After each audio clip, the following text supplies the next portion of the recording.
Sabe, o livro de Deuteronômio, ele é muito mais que um texto antigo. A gente precisa imaginar aquilo como um momento de altíssima tensão, sabe? Um discurso final que ia literalmente decidir o futuro de uma nação inteira. A cena é, nossa, muito dramática. Pensa bem, depois de 40 anos liderando o povo no deserto, Moisés, o grande libertador, está ali, de frente para uma geração completamente nova. E o mais forte de tudo, ele mesmo não vai entrar na Terra Prometida. Isso faz com que cada palavra dele tenha um peso, uma urgência. É a última chance de preparar esse povo para o que está por vir. Então, antes de simplesmente repetir as leis, Moisés faz algo que é crucial. Ele conecta essa nova geração com a sua própria história. Ele os lembra do que os torna únicos, um relacionamento com o próprio Deus que não tem paralelo. E essa é a pergunta central que Moisés quer que eles entendam. O diferencial não era poder militar, não era riqueza, nada disso. A diferença estava na experiência direta, pessoal, que eles tiveram com o Criador do universo. E essa frase aqui, ela resume tudo.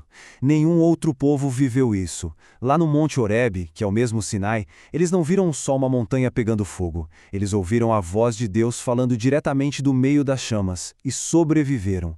Foi um evento cósmico, algo absolutamente novo na história da humanidade. Vamos ver então como essa experiência única se tornou algo concreto. Essa comunicação direta não foi só uma demonstração de poder, não. Foi um momento em que se estabeleceu uma aliança, um pacto diferente de qualquer outro que Deus já tinha feito. O que é fascinante aqui é a mudança de escala. Antes, Deus fazia alianças pessoais, com indivíduos como Abraão, Isaac, Jacó, mas ali no Sinai aconteceu algo gigantesco. A aliança se tornou nacional. Deus estava se propondo a ser o rei de todo um povo. E essa comparação deixa bem claro o tamanho disso. A aliança deixou de ser uma promessa familiar para virar a constituição de uma nação governada diretamente por Deus. A identidade de Israel como um povo estava sendo forjada naquele exato momento. Bom, aqui a gente chega num ponto que é fundamental. Muita gente pensa nos 10 mandamentos como um monte de regras para, sei lá, merecer o favor de Deus. Mas Moisés apresenta a lei de um jeito completamente diferente. Ele a mostra como uma resposta a um ato de salvação que já tinha acontecido. A sequência aqui é tudo, percebe? Primeiro, a redenção. Deus os libertou da escravidão. Segundo, o relacionamento. Ele se apresenta, eu sou o seu Deus. E só então vem a resposta, a lei, que funciona como um guia de como viver essa liberdade dentro desse relacionamento. A lei não era condição para ser livre, era o manual de como usar a liberdade. Então, o ponto central é esse. A obediência nunca foi um jeito de comprar a salvação, de forma alguma. Ela é uma resposta de amor, de gratidão, por uma graça que já foi recebida. A salvação vem na frente. A obediência é a consequência natural de um coração agradecido. E isso vai ainda mais fundo na questão, porque para Deus não interessa um cumprimento de regras no automático. O que ele busca é a motivação por trás do que a gente faz.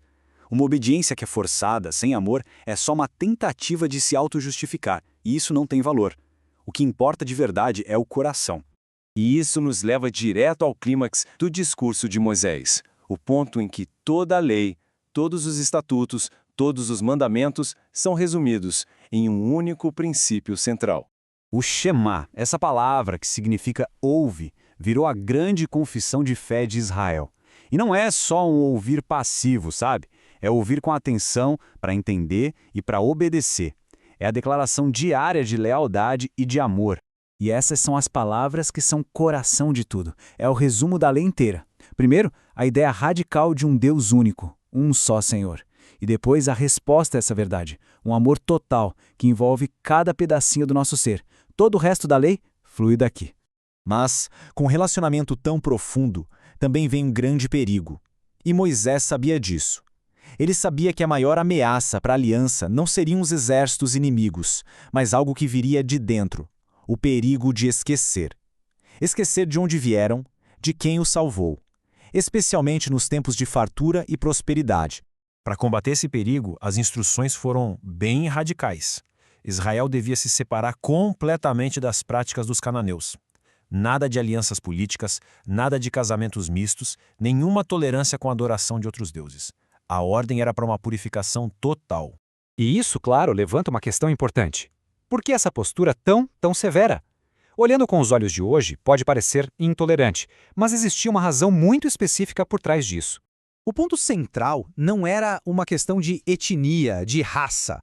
O objetivo era proteger a identidade espiritual única de Israel. A associação com culturas pagãs era um risco de contágio espiritual que podia levar o povo a abandonar a sua fé, desviando o coração do Deus que os tinha libertado. Era basicamente uma medida de proteção.